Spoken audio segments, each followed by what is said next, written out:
चाणक्य नीति में चाणक्य जी ने वो कुछ बातें बताई हैं जो कि आपको कभी किसी को नहीं बतानी चाहिए, चाहे कुछ भी हो जाए। उससे पहले चाणक्य जी कह रहे हैं, मूर्ख व्यक्ति से दूर ही रहना चाहिए, क्योंकि मनुष्य दिखता हुआ भी वह 2 पैरों वाले पशु के समान है। वह सज्जनों को उसी प्रकार कष्ट पहुंचाता रहता है जैसे शरीर में चुभा हुआ कांटा शरीर को निरंतर पीड़ा देता रहता है।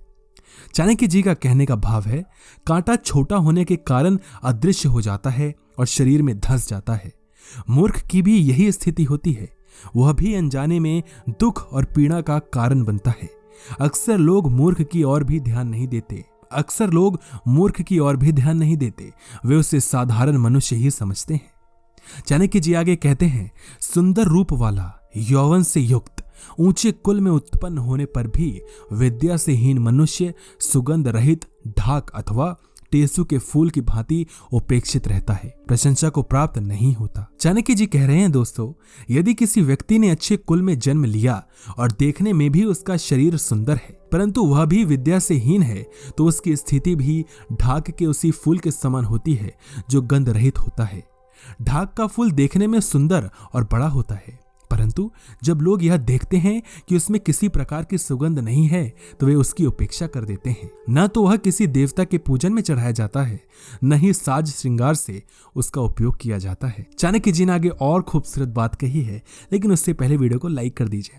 चाणक्य जी कहते हैं, कोयल का सौंदर्य उसके स्वर में है, उसकी मीठी आवाज में है। स्त्री का सौंदर्य उनका पतिव्रता होना है। कुरूप लोगों का सौंदर्य उनके विद्यावान होने में है और तपस्वियों की सुंदरता उनके क्षमावान होने में है। भाव यह है, दोस्तों, कि व्यक्ति का सौंदर्य उसके गुणों में छिपा रहता है। जिस प्रकार कोयल और कौवा दोनों काले होते हैं, परंतु कोयल की मीठी कूक सभी को पसंद आती है, यही मीठा स्वर उसका सौंदर्य है। इसी प्रकार स्त्रियां भी वे ही सुंदर मानी जाती हैं जो पतिव्रता होती हैं, अर्थात स्त्री का सौंदर्य उसका पतिव्रत धर्म है। समाज में भी पति परायणा स्त्री को ही सम्मान प्राप्त होता है, उसी की लोगों द्वारा सराहना की जाती है। शरीर से कुरूप व्यक्ति भी विद्या के कारण आदर का पात्र बन जाते हैं, जैसे सत्यवती पुत्र व्यास। तप करने वाले व्यक्ति की शोभा उसकी क्षमाशीलता के कारण होती है। महर्षि भृगु ने क्षमा करने की विशेषता के कारण ही श्री विष्णु को देवताओं में श्रेष्ठ घोषित किया था। चाणक्य जी ने आगे कहा है, यदि एक व्यक्ति का त्याग करने से कुल की रक्षा होती है, उन्नति होती है, सुख शांति मिलती है, तो उस एक व्यक्ति को छोड़ देना चाहिए, उसका त्याग कर देना चाहिए।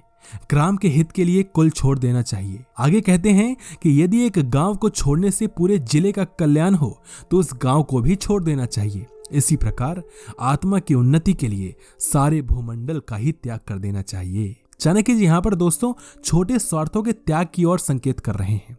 यह श्लोक इस दृष्टि से स्व ही सर्वश्रेष्ठ है, अर्थात यदि व्यक्ति अपनी उन्नति में किसी चीज को बाधक समझता है, तो उसका त्याग कर देने में कतई देर नहीं करनी चाहिए। वह कितना ही मूल्यवान क्यों ना हो, उसका त्याग कर देना उसी समय के लिए बहुत आवश्यक हो जाता है। चाणक्य जी ने बताया है कि 3 बातें आपको कभी किसी को नहीं बताना चाहिए।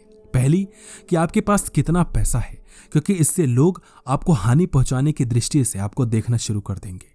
दूसरा, कि आपके पत्नी के साथ, या अगर पत्नी है तो उसके पति के साथ उसके क्या संबंध है, कितनी लड़ाइयां होती हैं, ये कभी किसी को नहीं बताना चाहिए, चाहे कोई रिश्तेदार कितना ही खास क्यों ना हो, क्योंकि जो आपकी चीजें हैं वो मिर्च मसाला लगाकर लोग इधर की उधर करते हैं।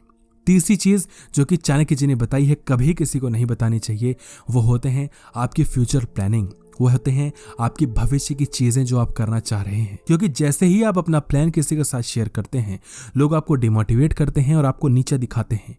आप चाहते तो बहुत कुछ हैं, लेकिन कर कुछ भी नहीं पाते। इसलिए तीनों चीजें कभी किसी को नहीं बतानी चाहिए।